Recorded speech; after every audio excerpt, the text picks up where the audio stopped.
So we have reached the point in our lessons where you get to do the practice pages.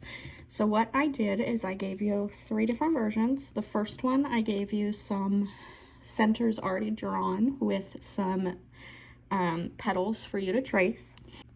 I did, let's go with this one. I gave you the centers and I gave you some guidelines for how many petals so that you have a starting point. Like this one, you're going to do some skinnier petals. This, you would do some wider petals. And then last but not least, I give you the centers by themselves so you can go through and add whatever petals you like with those. So I'm not going to do all of them, but we can do a couple together. We'll do this one. This is one of my favorites. I've got my studio pen. I'm going to be using pink. Oops. Adding a new layer, and then you just follow those gray lines to practice adding those petals. And for this, we're not going to worry about any embellishments. That's going to be an entirely different section. And we'll have practice exercises for those as well. This is just to get you comfortable with pairing different petals to different centers. And if you're like me, moving your screen, your canvas as you go is really helpful, because I draw better when I turn it with me. And these are just guidelines. They don't have to be perfect.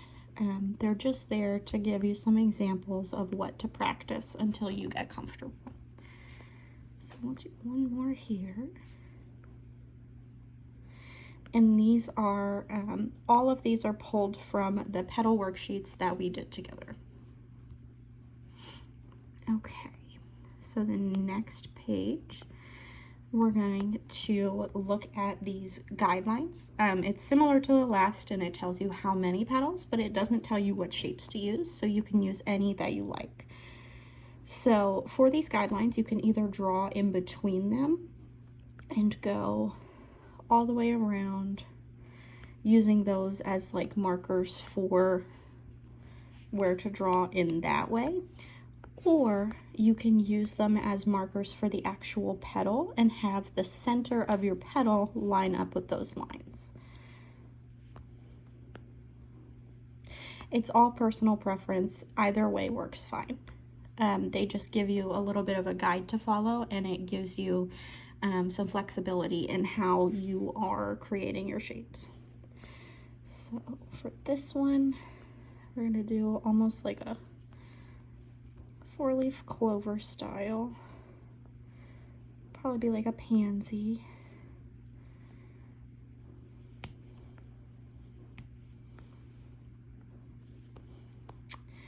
And then we could do like a really funky pointed arch with some overlap. And then what's cool about this is that you could continue all the way around if you wanted to. But that original line just gave you a guide to follow. For something like this, I would just do a simple, straightforward arch. And then you can erase where that center is. And then go in and perfect your center detailing, so that when you turn off your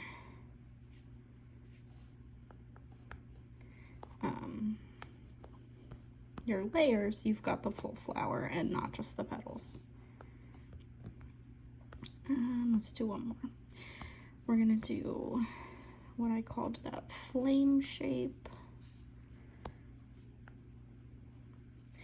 And I love this one. I think it's so fun.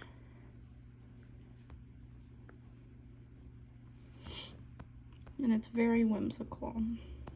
Oops, there we go. And then let's do that seashell shape.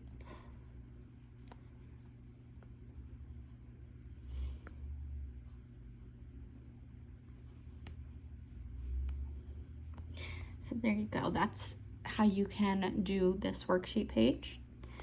And then last but not least, you have the freedom of creating entirely, well, almost entirely from scratch. So you've got your middles, and you can decide how many petals, what arrangement you like. All of the details are up to you. So we can do, and these you're going to be practicing freehanding those shapes, so make sure that you are comfortable with them, that you've done your petal exercises. And then you can go through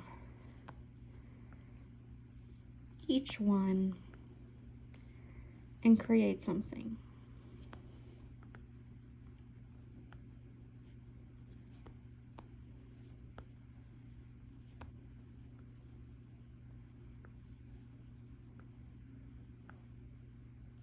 And your petals don't have to be perfectly symmetrical. Flowers aren't in nature. You know, just have fun with it.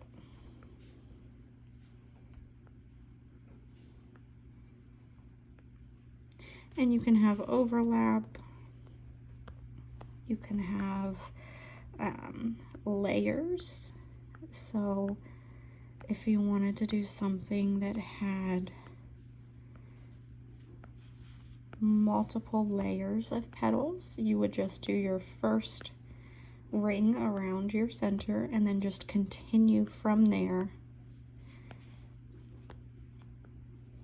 to create that next row. These are so fun. I love the way that looks. Let's see. You can do different petals for your layers. So you could start with something more like skinny and pointed, and then add a bigger layer around that. You could start with layers of small elements, and as you build up, obviously I'm doing this fast and yours would be neater, but as you build up your layers, the petals would get bigger.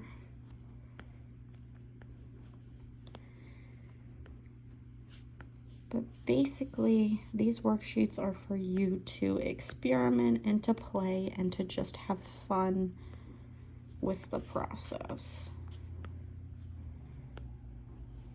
So go through them, figure out which styles of petals you like, which layouts are your favorite. Just practice your doodles, and if you do go through this, I'd love to see some of them if you want to share in the group.